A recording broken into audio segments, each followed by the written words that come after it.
Great morning, great morning, great morning. You guys come on in. Come on in.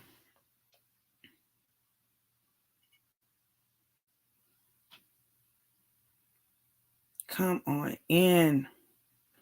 Let me make sure everything is going.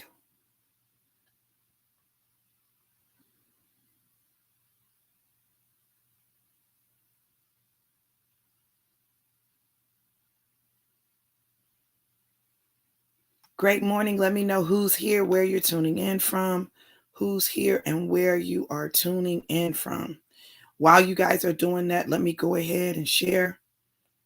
Baby, this is going to be a little controversial word, okay? It's going to be a little controversial. I'm letting y'all know now. Some of y'all might not like me when I get through with this word, but I'm going to give it nonetheless. Hey, Tandria. Hey, Helena. How are you, beautiful? Let me go ahead and share. Hey, Jackie, Alabama in the building. Hey, April, good morning. Good morning, Jessica. Good morning, good morning, good morning. I'm not sure who that is, but good morning. You guys go ahead and share this broadcast. Share this broadcast. I want to make sure that people hear this. There are a lot of people that need to hear this. And this is my goal today to make sure it happens. What's up, Coach May? Hey, boo. Hey. So listen. Hold on. Okay. So listen. Y'all go on and share. Y'all go on and share. I'm good, Coach. We got to connect. We got to connect. We got to connect. Once you've shared, let me know you shared. Once you share, let me know you shared. And we're going to go on and get into this word because there is a word today. Okay. Once you shared, let me know you shared. Baby, it's finna be some mad folks today. But that's okay. Y'all know I can handle it. I do not care. Okay. Okay. So look, yesterday, and I didn't even get to finish my message yesterday. First of all, my prophetic drive-by didn't show up on my Veronica Duncan Walters page. Second of all, I couldn't finish my message yesterday because I was in the backwoods of North Carolina and it kept dropping and freezing and all of that. But I'm going to tell you why I believe that happened. Because while I know we say, I believe the children are our future, and I do believe the children are our future. Hold on. Coach told me to clean my lens. Hold on. Is that better? That is better, Coach. Thank you. While I believe that children are our future, without a doubt, I also believe that the enemy's goal has always been to create conflict between men and women and prevent fathers from being in their rightful place.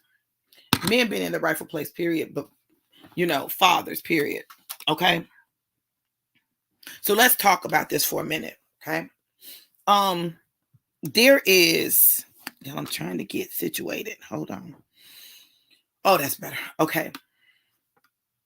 There is a massive attack on Black men.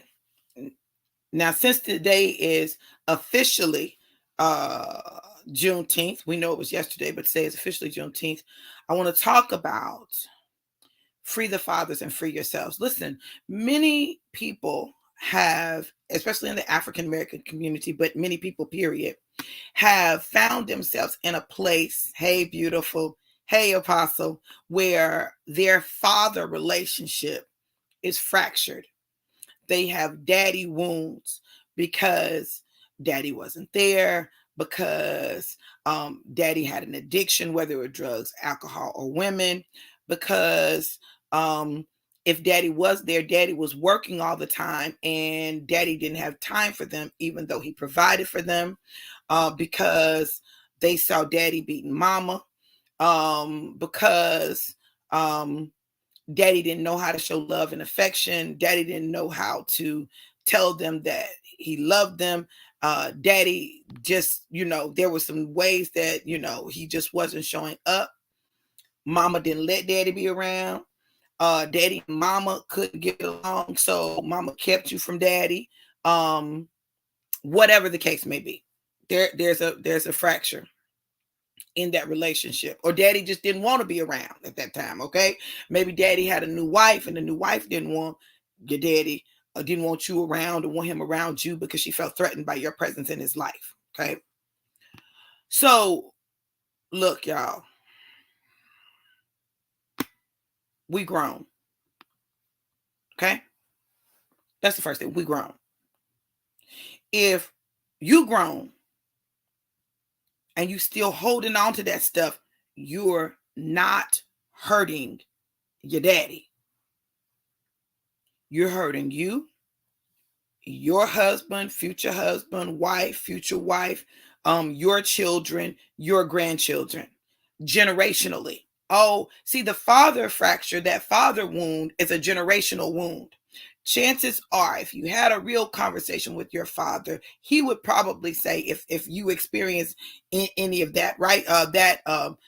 Where he had an addiction or he wasn't present in your life, listen, if you taught him about his relationship with his father, you would probably discover that he felt the way you feel. Now, do you think he intentionally intended to make you feel that way? Like knowing what that feels like? No, but he also didn't know how to not make you feel that way. He didn't know how to be another way. Listen, this thing called life is a process. Right, Coach May? This thing called life is a process. There's some things that you only learn as you get older and you gain wisdom. There are skills that we don't necessarily teach our children, especially not our boys. Our boys aren't taught emotional intelligence. Okay. So when they experience emotion, all they know is ignore it, fight, or run away. Ignore it, fight, or run away. And if you look at the father fracture, it is the result of one of those three trauma responses. Those are trauma responses. Those are ways that we respond to trauma that we experience in our life. But we grown. And even if you didn't have a good relationship with your father, while you're holding on to what he woulda, shoulda, coulda, didn't do, there are two things that I want to pose, two questions I want to pose, or two things I want to suggest that you might try. The first thing is this: ask some questions. Ask your daddy some questions. Ask some questions. You see, as a woman, I'm going to talk about women for a second, just a minute, right? Just a minute. Y'all may get mad at me. I'm sorry you get mad at me, but it's the truth. And the truth is the truth. As a woman, okay, I have personally witnessed women do some things that prevent men from being able to have good relationships with their fathers, or children from being able to have good relationship, men from being able to have good relationships with their children, right?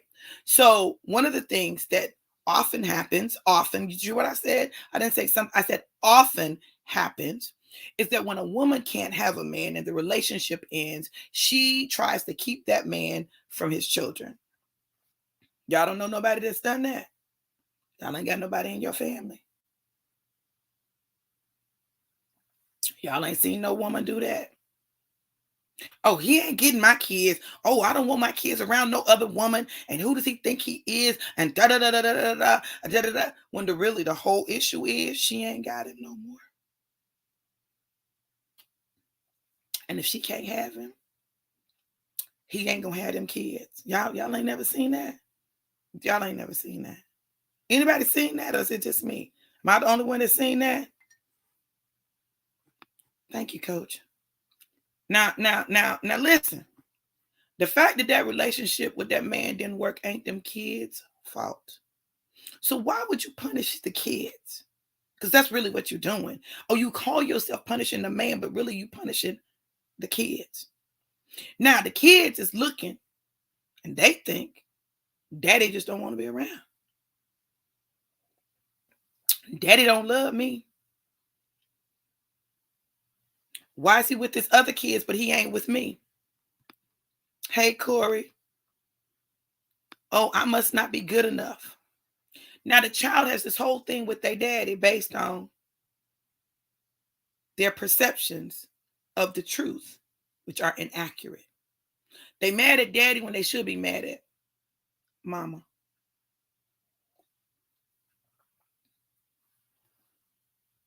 They holding daddy accountable when they should be holding mama.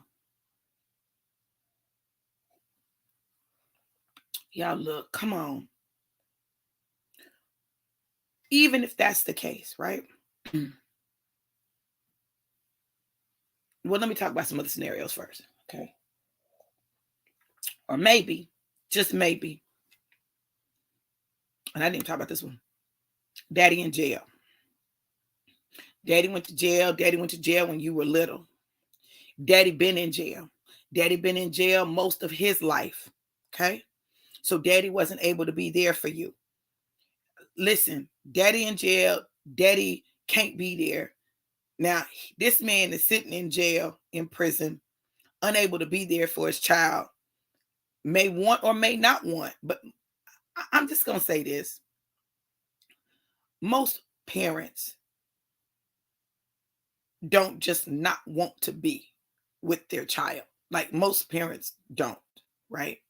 But if you find yourself in a place where you are physically unable to be there, amen, coach. I just want to talk about men for a minute. Now, men, if I'm wrong, y'all tell me, correct me. I'm open to correction, okay? But this is what I've observed as it relates to men. If a man can't change a thing, he'll put the thing out of his mind because he can't change it. And thinking about it all the time begins to weigh on him and his manhood.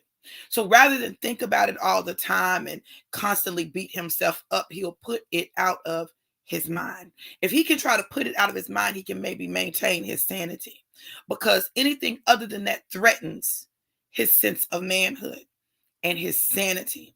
Because one thing that slavery did to Black men that was extremely traumatizing was took him out of his role of a protector. So when the kids were sold off, when the wives were raped, when the wives were sold off, that man had to begin to detach himself because the things that he loved the most were ripped away from him. And the slave masters often did it as a way of breaking that man. See, the slave masters understood that if I can break the man, I can break the people.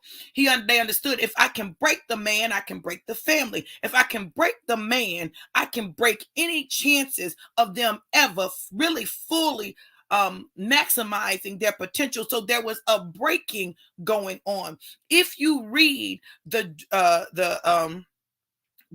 Scott Dred Scott letter, no. That ain't it. That ain't it. Y'all help me. I can't think of the name of the letter. Y'all help me. What's the name of the letter? Where the man was writing to the slave masters and telling them what to do. Y'all know what I'm talking about. Y'all know the letter. What's the name of the letter, y'all? Why? I don't know why I can't think of it right now. Willie Lynch letter. Thank you, Jackie. Willie Lynch letter. He talks about how to destroy the people and keep them enslaved. See, because there comes a point where the slave master no longer had to do anything. The slaves maintained themselves. Now, the reason that that letter was so important, or those principles were so important, was that eventually the slave master would no longer have to do anything. Do you understand that the effects of slavery are still very much alive and functioning in the Black community today? Very much alive. It was designed to get men to a place where, they were simply, period, that's it, sperm banks.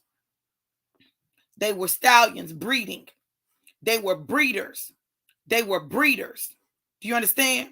So when we look at Black men and we see them making these babies and dropping them off and going on to the next, that's that breeding. If you trace their lineage, I would wager that someone in their family during slavery was used as a sire, used as a breeder. Like that was their sole purpose. Yeah, they might have did a little work, but they ain't gonna have them do so much work that, it prevents them from being able to be hired out to produce babies on other plantations, or even use them on that plantation, but really hired out to produce babies on other plantations and then brought back. You understand what I'm telling you? So when I tell you some stuff is in the DNA, and we look at it and we say, oh, well, they can control that. Listen to me. I'm a firm believer. If I never believed before, meaning my daddy taught me that DNA is powerful.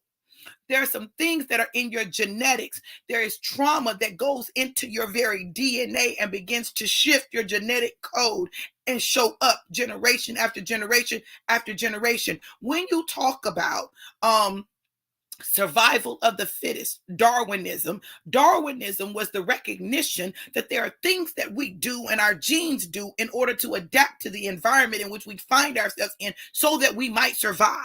So in order for Black men to survive the tragedy and the travesty of slavery, they had to learn to disconnect their mind from their loin. Did y'all hear what I said? They had to learn to disconnect their mind from their loin. They had to sometimes separate their heart from the production of children, their heart from the relationship with the woman. They had to learn how to disconnect that. Like it is a literal learned behavior during slavery that affected the genetic code. Listen, when you begin to trace genetics and you begin to look at the lineage, you'll discover that there's nothing happening in this generation that did not happen somewhere else in the lineage. It probably continued on down. We call them generational curses, but some of this stuff is in the DNA.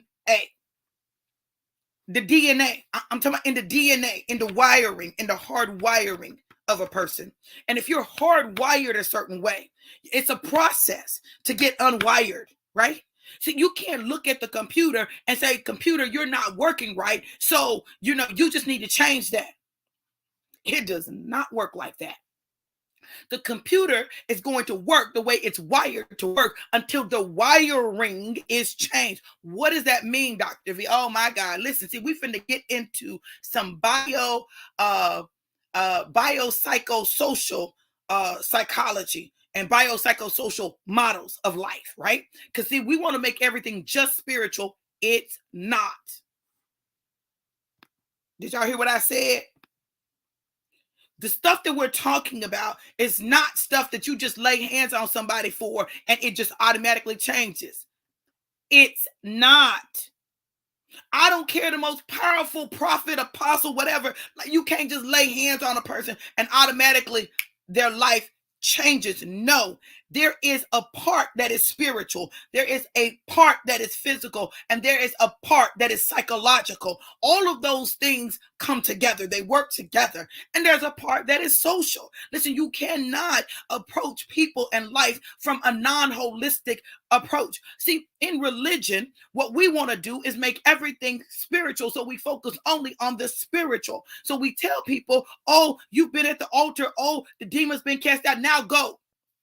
And you're just going to be able to live your life and you ain't going to have to make, like, you got it. You got it. Lies. Setups for failure. And then we wonder why people get frustrated with the church. Let me tell this story. Let me tell this story real quick. Come on, coach. Come on. Hey, my daddy. Hey, how you doing, sir? So listen, check this out. Check this out. Let me tell this story. I remember I was in a church. Now, I knew I had some stuff attached to me. I knew that there were some things that were deep rooted. I knew that I needed deliverance. Like, I knew it. I knew it. I knew that early in my life, some things attached to me because it was trying to destroy me, trying to take me out. Right, coach. So the deliverance ministry. I want y'all to listen to me. I tell you how church mess people up. I'm gonna tell y'all.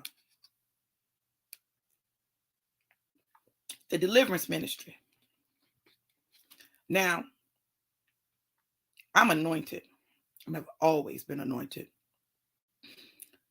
But I knew something was off. I knew it was. So I go and I go to get prayer, right? We doing a whole deliverance session. And I'm going through deliverance. As I'm going through the deliverance process, folks be like, come out in the name of Jesus. The blood of Jesus is against you. Now, listen, I was there, but I literally saw this happening, and it wasn't me, right? It wasn't me. So the woman is praying for me. They praying. I'm coughing stuff up. But there was something at the root was like, no, I ain't going nowhere. So at one point during the deliverance experience, that spirit that was inside of me looked at the woman and said, I hate you. Now, it wasn't me. I didn't hate the lady. I loved her. But that spirit said, I hate you. I'm not going anywhere. Baby, let me tell y'all something. This is why don't fool with deliverance if you ain't ready. You can't do it, baby. That stuff that happens, it will scare you out of your mind. Let me tell you something. They ended up stopping the delivery. They was like, well, we can't do it. But then let me tell you the next part. The woman told me I couldn't come to her house no more. You can't come to my house. What?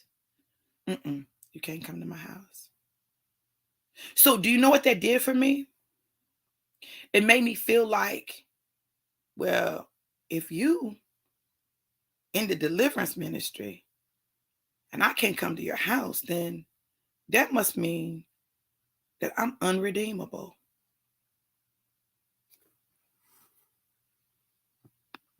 Y'all heard what I said? So on top of feeling like, listen to me, y'all. I want y'all to hear the layers and how the layers begin to pile on. On top of me feeling like I was unlovable because my mama didn't raise me, but she raised my siblings. On top of me feeling like I was unlovable because my daddy always criticized me. Now I feel like I'm not only unlovable, I'm unredeemable because the ones who are supposed to be able to cast the spirits, I said, I don't want you at my house because I can't afford to have that spirit around me. I said, well, so rejection after rejection after rejection.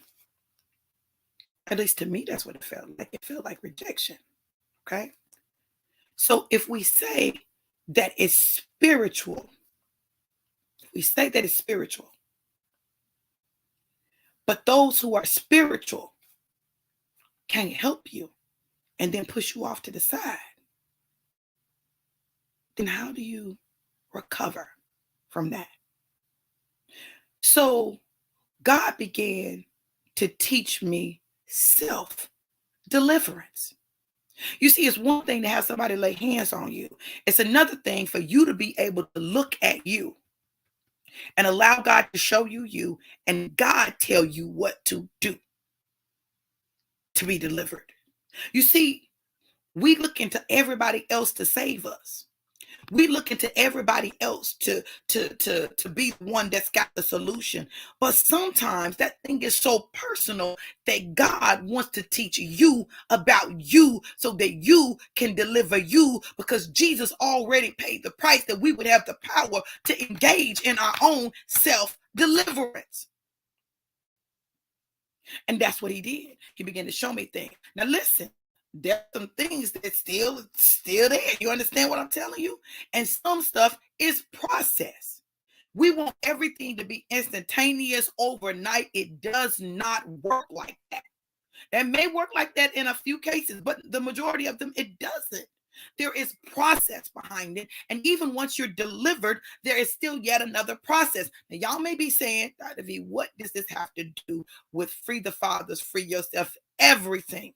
You need to understand that your parents have their own set of personal demons, their own set of personal traumas that you may not ever hear about, you may not ever know. They may not ever tell you that they went through that, because there is a generation from like my parents' age back, didn't tell stuff, a lot of secrets, didn't know how to handle drama or trauma because they didn't want to create drama. They didn't know how to handle trauma because they didn't want to create drama in the family. There was the whole mindset of, what happens in the house. I'm going to let y'all fill that in the blank. What happens in the home, y'all fill in the blank. I'm going to let y'all fill in the blank because I know some of y'all done heard it. Right, see? I'm going to let y'all fill it in. Come on. Stays in the home. In other words, you dare not tell anybody about anything that happens in the home. But guess what? Most molestation, most rape, most incest happens in the home, in the family. So if it happens in the family and it has to stay in the family, we're surprised that our families have generational curses and cycles. Why are we surprised? Why are we surprised? It was drilled into your head, and if you dared go say something, you was guaranteed to get a whooping. Oh, you gonna get a whooping. Oh, you gonna get a whooping. Oh, you go out of this house and go tell somebody something that done happened in this house. So are you surprised that Black people don't want to do therapy? Because that means I got to take my home secrets to the outside. And what if this outsider does something with it that affects my family? Understand, most of this that happened was punishable by legal action. Now I was violated, but I don't want to see my cousin, uncle, daddy. I don't want to see my sister, aunt, uncle. I don't want to see nobody in my family go to jail for what just happened. I just want some help. But I can't get no help without it resulting in some consequences that's going to affect my family. So now I'm stuck. I'm stuck in a conundrum. And the conundrum is this. I want help, but I can't get help because I have to get help. I got to go outside of the family, because if I tell my mama might not believe me. If I tell my daddy might whoop me. I don't want to tell him and then not be believed. But the reality is, the truth of the matter is, a lot of our little girls and little boys have been molested at some point in their life, in their childhood. I'm not talking about their teenage years. I'm talking about childhood. I'm talking about the time when they're unable to protect themselves. And so you are surprised that when someone who's experienced that type of trauma turns to drugs, alcohol, and sex to just try to deal with the reality of their life that they can't even articulate. They can't even say it out loud. They've never been able to say it. God forbid it be a man. And as a boy, he was molested. Oh, you better not tell nobody, because they're going to say you gay. Oh, you a sissy. Oh, you a punk.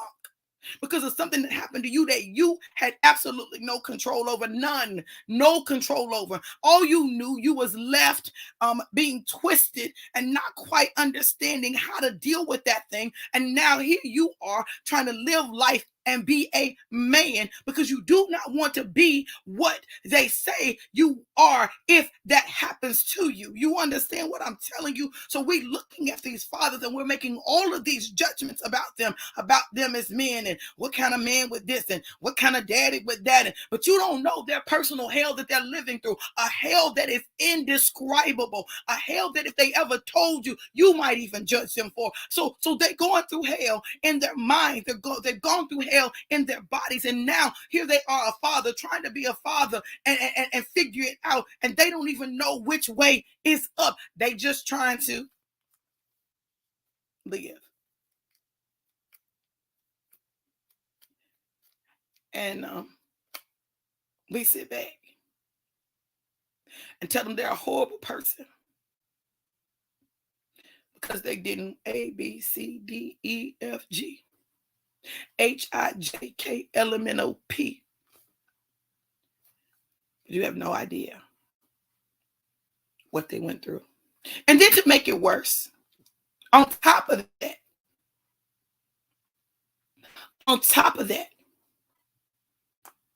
We as women,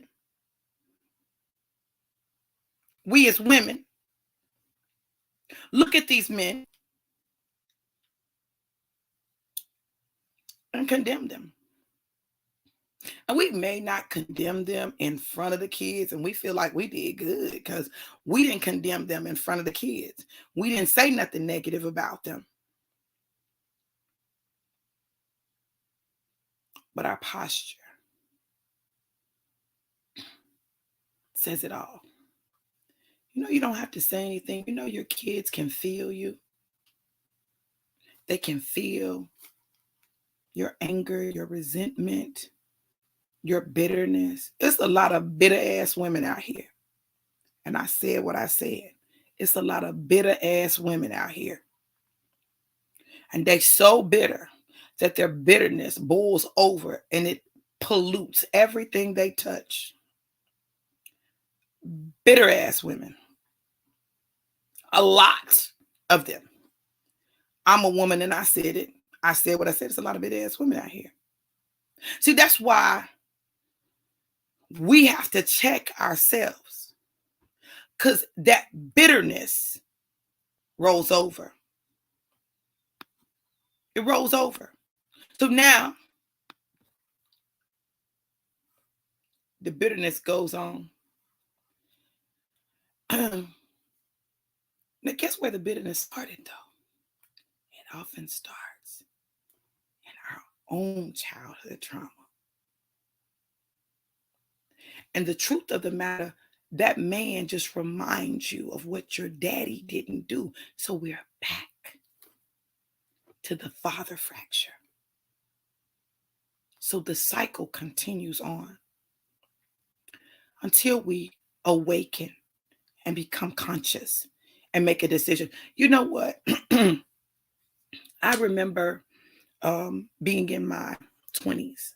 See, I've always been very self-aware. I've always been very introspective.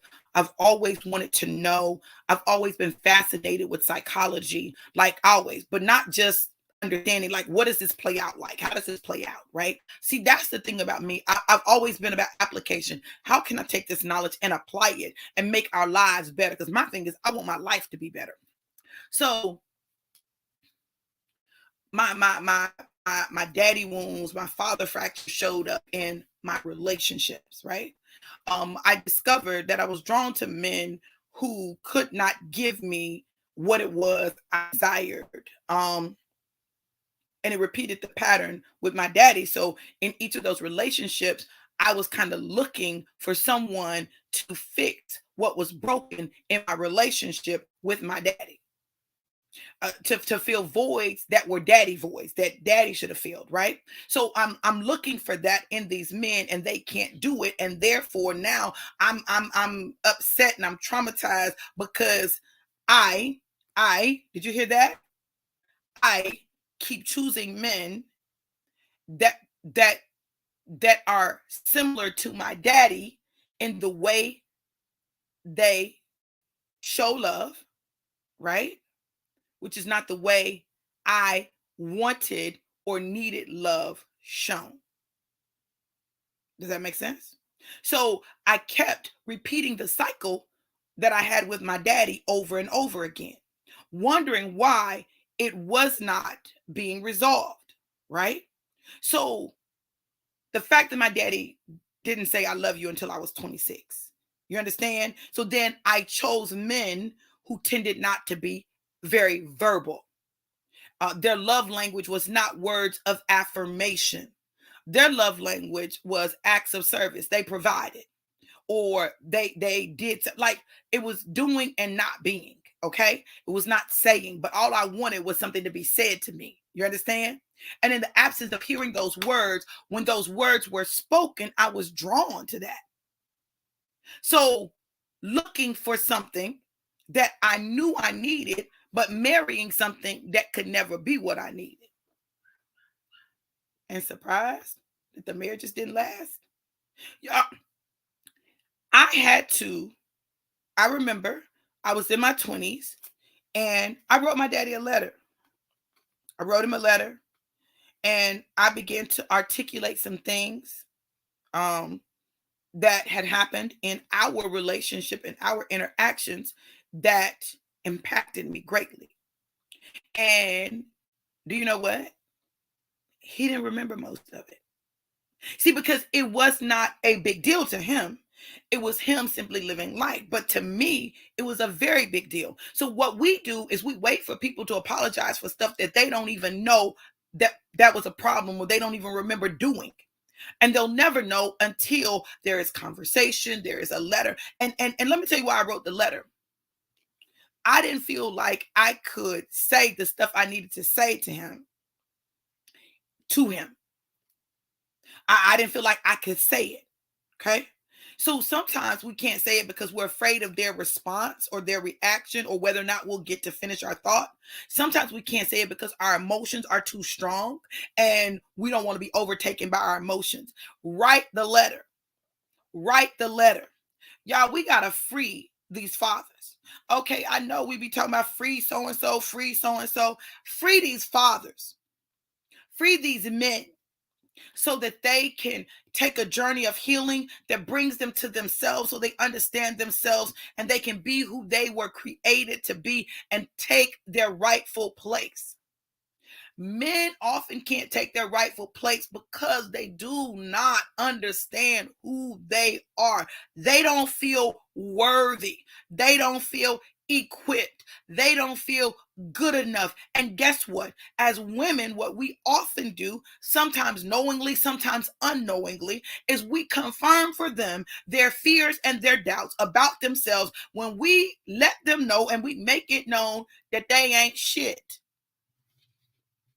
I said that. That's it. Ain't nobody never heard that.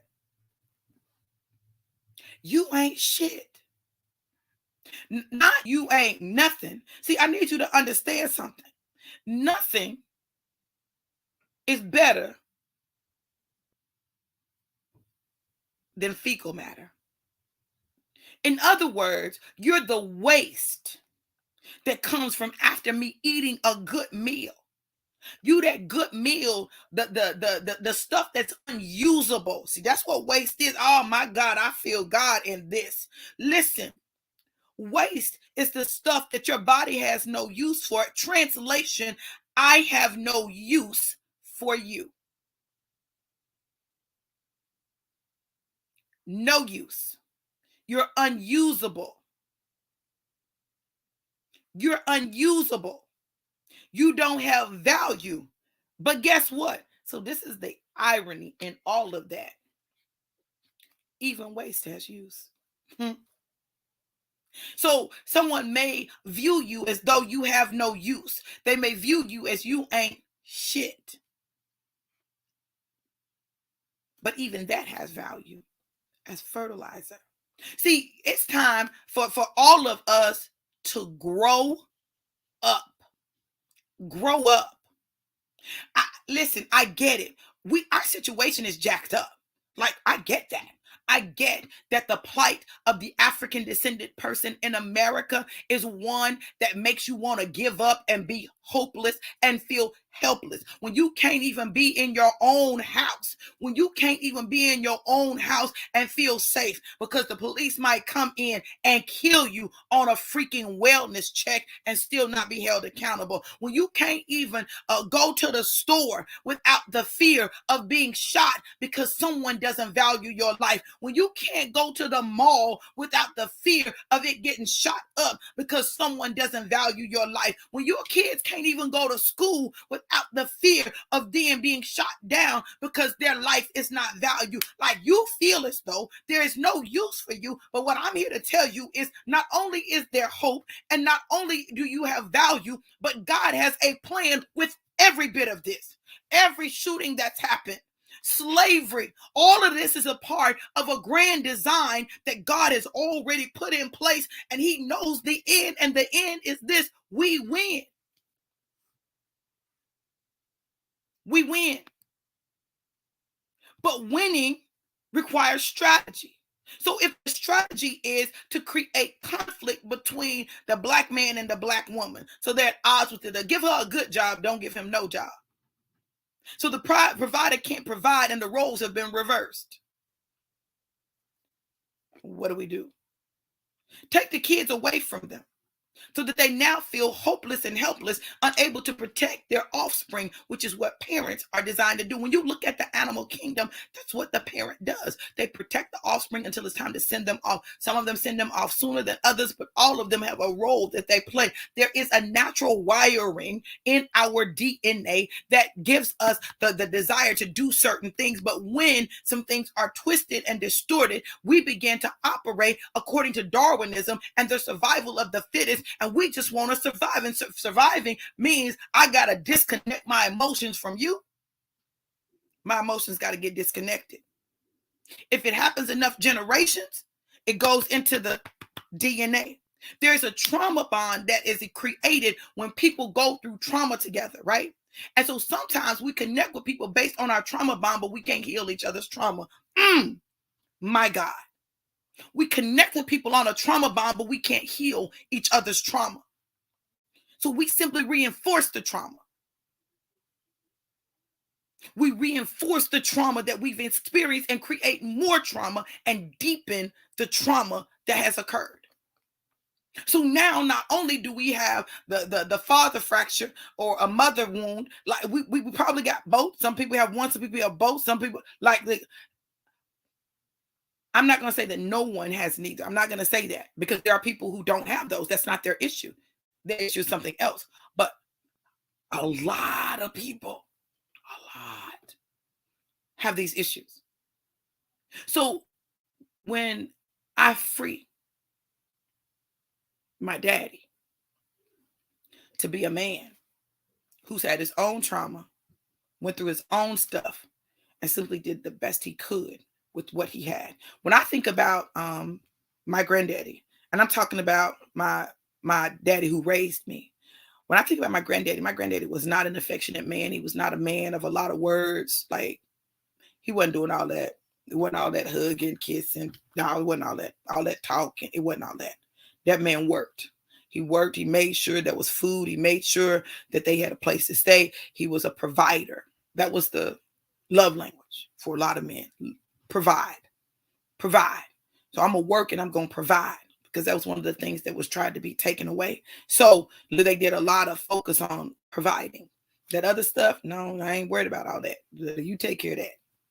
You take care of that. I'm out here making this happen. You make that happen. You do that. Because I don't have no energy for that. And I didn't have that. So I don't know how to give something that I didn't have. See, you got to literally get to the point where you work on yourself so that you can become what you wanted. Stop talking about what you didn't have. Become what you wanted to have. Be that to somebody else. And watch how God provides that to you. I'm going to tell you what I've discovered. What I've discovered is God would put people in my place, surrogates, to do the things that I wanted from my parents that my parents were unable to do. So imagine just for a second having the opportunity to have the man with my DNA do the things that I always wanted. Now, but what if I wasn't open to it? What if I wasn't open to that? There'd be some stuff that I would still be dealing with. I need y'all to understand that. There would be some stuff that I would still be doing with. I would be dealing with it. I would. Because listen, I'm an introspective person. I do therapy. I go to counseling. Like, I'll do all of that. Listen, I'm not afraid of that. I'll talk now. Y'all know me. I'll talk. And I'll tell it. Okay. But there were some things that I needed, especially from him. Now, your father may be dead, and you may not be able to get it from him like that, right? But ask God. Ask God to help you release him, free him of your judgment, of your disappointment, of your need for him to fix you. And do it. And it's a process, right? It's a process. But start it, because that's where your healing starts. See, you can't control anybody but you. You're the only person that you can control. And when you begin to deal with you and not you did or you didn't, then you can free yourself. See, freeing your father is not about just freeing him, because like he may not even be knowing that he's affected in your life like that. It's about freeing you, whatever the case may be. When we release people, and I'm not saying you're condoning what they did or you're condoning what they do. I'm not saying that. But I'm saying free them to take their journey and you take control of yours. Stop allowing your identity to be tied to whether or not this person does or does not. Stop allowing your identity to be tied to holding on to something because you feel like if you let go of it, you don't know who you'll be because you've held on to it so tightly for so long that it became ingrained and a part of your identity. Release it. Release it. Release them. Release you. Do you understand? Is this making sense, you guys? We've got to free our fathers so that the men in our life can be the men that they were created to be. Men, so that you can be the man that God created you to be, so that you can return to your original design. And I'm just going to say this. As a woman, a strong-willed, intelligent, boss woman, I want nothing more than to be able to have a relationship with a man that I love and trust with my life, my purpose, and my destiny. I want that. I don't want to feel like I can't be soft and vulnerable. And I refuse to go back to that place. I'm actively choosing the more vulnerable version of me, intentionally and on purpose, because I can't do it all, and I don't want to. I don't want to. I don't want to be the boss at home. I'm the boss at work. I don't want to be the boss at home. I want a man I can trust with that. Trust with my vulnerability and know that he gonna make it happen. He gonna do what he gotta do to make it happen. Men, I'm just telling y'all, we need you. We need you in your rightful place. And to the men that watch this, I just want to stand in the gap for the women in your life who told you that you wasn't shit or treated you like you wasn't shit. And I want to say this to you. No, you're not. You're a king. You're a ruler. You were created to take dominion and occupy that space as leader, as head, to be able to lead justly and fairly and righteously, not to beat down or lord over, but to lead with clear confidence. That's you. You are an amazing man, not because of what you do, but because of who you be. You were created for destiny and destined for greatness. And if you never quite get to that place that you want to be, it doesn't change that you're amazing. It doesn't change that you're incredible. It doesn't change any of that. So please forgive me for not valuing you, for not seeing you, for not recognizing your own personal trauma that was impacting your life, for placing expectations that were extremely unrealistic on you, and then judging you because you didn't live up to them. Please forgive me.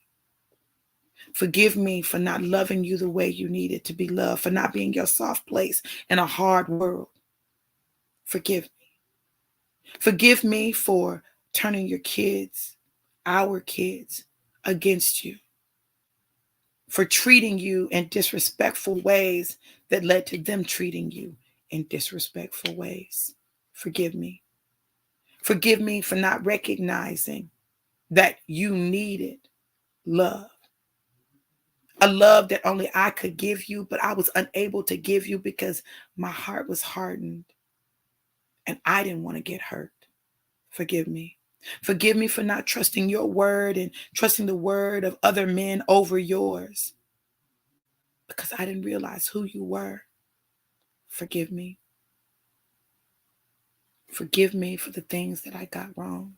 And I got things wrong when it came to you. Forgive me. Forgive me for thinking that I was always right because I wasn't. Forgive me. And on your worst day, if you never change anything about you, you still are an amazing man that God created to do amazing things. And even if we're not together, you're destined for greatness. So go be great. Today, I'm asking you to forgive me, not for me, but for you, so that you can walk into all of the greatness that God has for you. And remember, if I'm not there beside you, God will place one there beside you who will give you the things that I couldn't, because you deserve it. Walk in your kingship and know that even though I didn't honor you then, I honor you now. Will you please forgive me? Now, men, it's time for you to make a decision to forgive the women in your life who failed you, who mistreated you, who didn't understand you. But I need you to make a decision. And I want you to let me know today in the comments if you forgive me. And no, not me personally, but me, the women that have done that. And I've been guilty of it. I've done that. So this is not just about other women. This is also about me. So put in the comments, will you forgive us?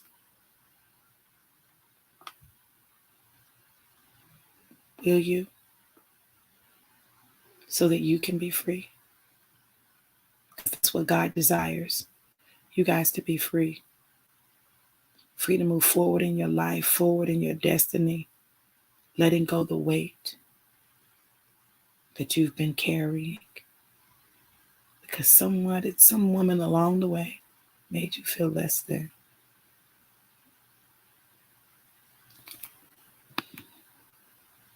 This is what I know. God is healing his people. It's a time and a season for healing. And you can have that if you choose it. But it is a choice. No one can make you do it. It is a choice. Look, I pray that this message blessed you. And if you want to bless me, if you want to sow a seed for your healing, absolutely do that. Cash App $DRV Walters or PayPal.me/DRV Walters. Doesn't change what I give you, because I'm going to give you what God says give you. But sometimes God will put something in you that says, put a seed on that right there. And if that's what he's done for you today, obey him. Obey him. This is not about me. It's about him. It's about God. It's about our life, our purpose, our destiny, our healing. But know this, when I tell you I love you to life, I mean that. It's not just words I say. It's what I feel. There is a weight that I carry, a burden that I carry for the healing of God's people, for providing them with some tools and some techniques to help them walk without that healing. And the truth of the matter is, the church has not often provided us with the tools, but they've provided us with the unction. Let's have the unction and use some tools to get you there. All right, you guys, listen. Free the fathers and free yourself. I'm so glad I freed my daddy because it allowed us to develop a healthy relationship. And it opened me up so that when my biological father came, I wasn't afraid to leap and to love unconditionally. One of the things I told my daddy when I got to him was this. I said, Daddy, I said, I love you. And there's nothing that anyone can do or say that will ever change that. Not even you.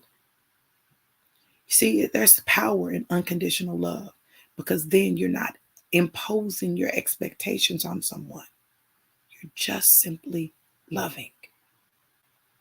I implore you to love today. Love on these men like you never have before. Mothers, love on your sons and remind them of their greatness and remind them of the importance of, even if their father hasn't been there, if he fell short, of them loving their father and building a relationship. Love your husbands and let them know that you you you want to support them. You're there to support them and encourage them and build them up. Love on your daddies if you still have them.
Oh, the enemy big mad about this message. Listen, just know this. Know that I love you guys to life and life more abundant. Have an amazing and incredible day. And if you need to reach out and if you need someone just to give you some encouragement, reach out. I don't have all the answers, but what I can do is love you. Be blessed. Mwah.